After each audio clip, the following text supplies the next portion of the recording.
G'day guys, welcome back to our AFL Round 1 recap.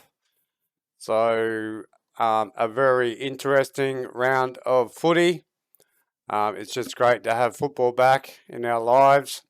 I don't know about you guys, but every time football stops, I feel a little bit sad. But anyway, let's have a look at what happened over the weekend. So we started with an amazing draw at the G in front of 90,000 people between Richmond and Carlton. Both teams had their opportunities. Both teams looked quite good. Carlton just lacked a bit of polish, and so did Richmond. So many unforced errors that we're not really used to between Richmond. A low scoring game, but that's what happens sometimes. That's what happens when you've got good defences. So yeah, really good game. Both teams look quite good. I've got Richmond outside of the 8 and Carlton inside the 8, but they're pretty like for like teams from what we've seen. But yeah, good start to the round. Our next game was the Cats v Collingwood. As you can see, I tipped the Cats. How could you not? You've got to tip the premiers in the first round. But Collingwood were absolutely fantastic.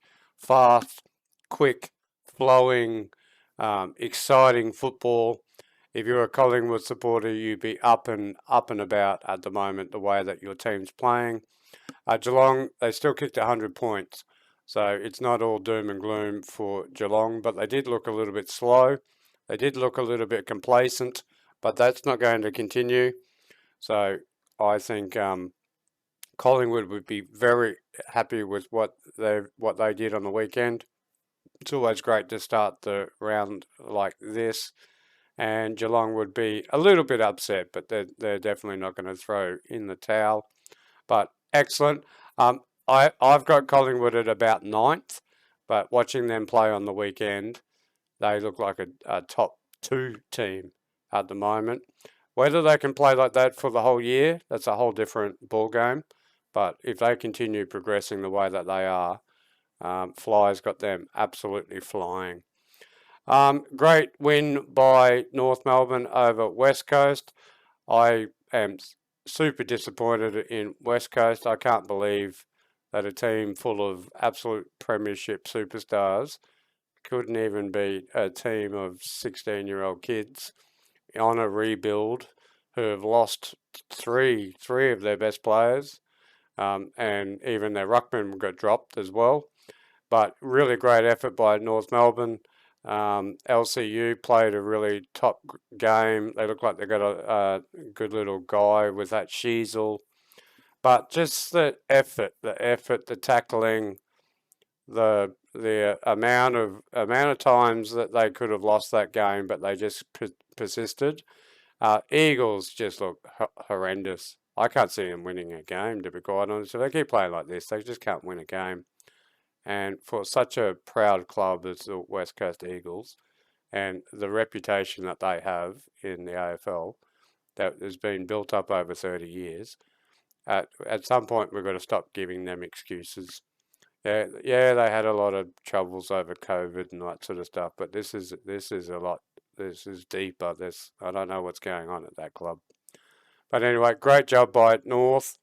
So I can't see them winning more than 5 games this year, but I can't see West Coast winning 1 game. Then we moved over to my team, to the Lions, who were absolutely humiliated by Port Adelaide. I said in my last video that we'll know where Port is. Well, we know where Port is now. Okay, so Port is a top 8 team. I've actually picked them to make the 8 in my predictions for this year.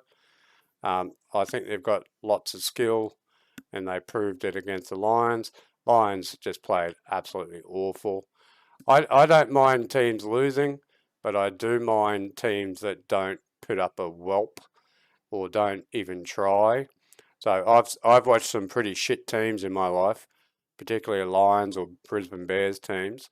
Now, I don't care if you don't have the cattle, but you can all run, you can all tackle, and they just did not do that. So many disappointments out of this game. So we're going to have to see how they bounce back against the D's next week. But all credit to Port Adelaide. They looked quick. They took on the game down the middle footy, which is what we all love to see. Seems like a bit of a trend this year that there's been seven or eight teams that are just going, let's just take on the game. And it's going to be great for us supporters of our clubs. But yeah, really disappointed in the Lions. Really, really happy to see Port play the way that they did. My Premier favourites, Melbourne, looked absolutely fantastic against the Bulldogs. I don't. I've seen the movie about the four talls before. Happened about 20 years ago. Happened about 40 years ago. It doesn't work. Too tall, too slow, and with the modern day player, they just take the ball off the ground and they get rid of it and take it away from you, and then you're always defending. If they can't take a mark, well, then you're basically just letting it come straight out of your attacking 50. Melbourne, on the other hand, still missing about 4 or 5 of their top notch, their top tier players.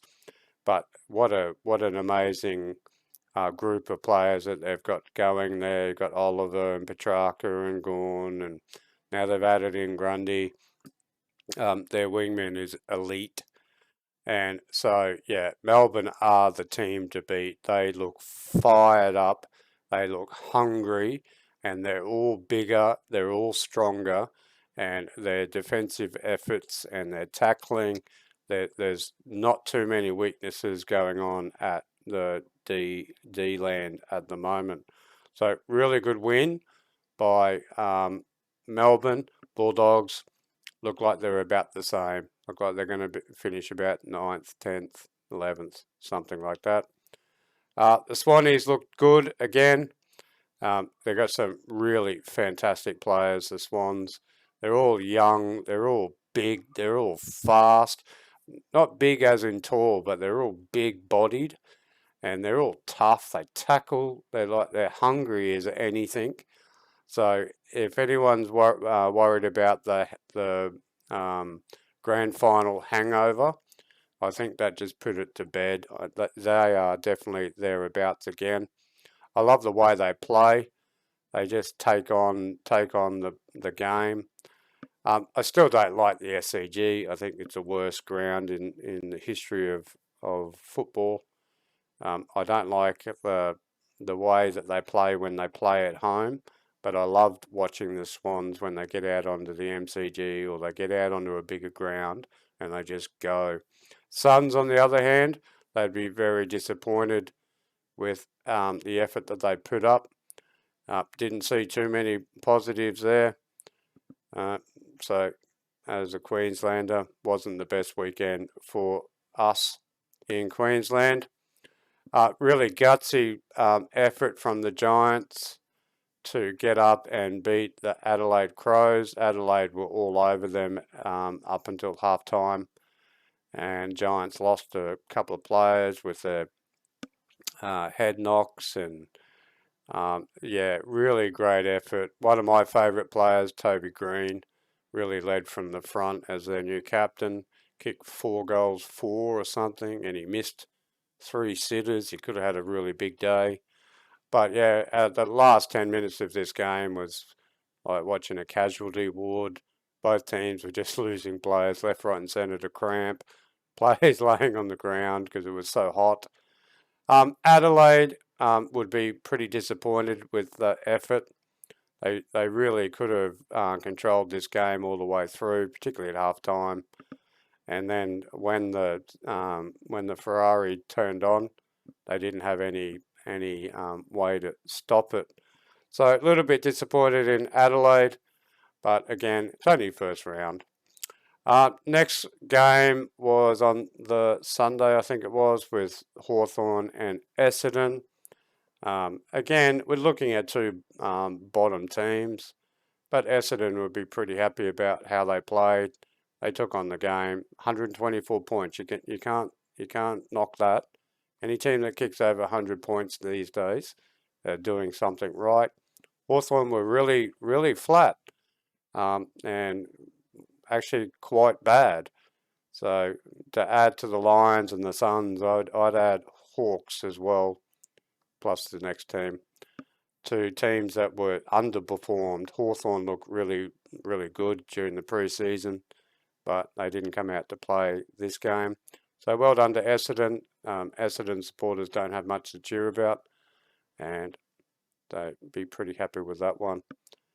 And the last game of the round was the Saints versus Fremantle. I picked St Kilda. I don't rate St Kilda, but you can't knock the effect that Ross Lyons has on this team. I don't know how many players they're missing. 18 players. I think they're missing the whole 18 players in the top 18, or it's something ridiculous amount. But it just shows you persistency, tackling, effort, running. You know, I don't care who you are. I don't care whether you're 16. You can run and you can chase and you can tackle and you can put some sort of pressure on it, on another team. And it just shows you what persistency can do in a football club and also in a football game. So I was really happy to see Ross Lyons win his first game. I kind of predicted it, but I don't think I'm going to be picking them against the top 6, 7, 8, 9, 10, maybe the top 10 teams, St Kilda. I don't think they've got the tall timber to go with it. Fremantle have got some massive worries. I know the Lions played like shit, but we've still got players. Fremantle have got an awesome back six and really good midfield, but geez, they're going to struggle to kick goals. And you can see right here, 52. I don't know what they're going to do with Fife. Even when the game was in the balance, they didn't even put him in the midfield for some reason. How you would keep a two Brownlow medalists out of the midfield when you need to win a game? Yeah, I don't care if he can't run, but he can definitely read a tap and get the ball and give it to someone who can run. So I don't know how they're going to fix that problem. I can't see any way that they can score a goal. So I can see Fremantle dropping out. I actually predicted that they'll drop out of the 8. So yeah, they've got a lot of work to think about. Longmire's got a lot to think about there. But anyway, there's the recap of the round. In the next couple of days, I'll do the tips for next week. It's just great to have football back. Hope you like this recap, and we'll catch you in the next one. Please like and subscribe, and hopefully we'll see you then. Catch you later.